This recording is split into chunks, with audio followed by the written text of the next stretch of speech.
Hello, I'm Emmanuel Koledoye, Research Analyst with Data Lead Africa. I want to take you on SPSS. SPSS is a statistical tool. It's just an abbreviation for the Statistical Package for Social Sciences. It is a veritable tool for data analysis, particularly for manipulating data and for analyzing data.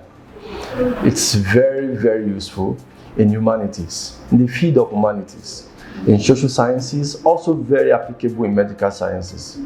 It's a tool that is very easy to use, doesn't need any kind of programming language or any kind of commands, just point and click.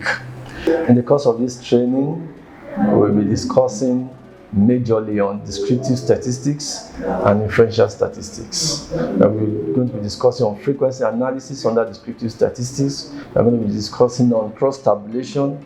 We're going to be discussing on the use of charts. We're going to be discussing on the normal curve and many more. And under inferential statistics, we're going to talk about chi-square, t-tests. We're going to talk about many other analytical tools like ANOVA.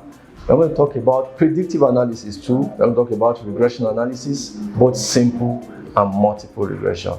Please join me on this platform as we progress in this training. Thank you.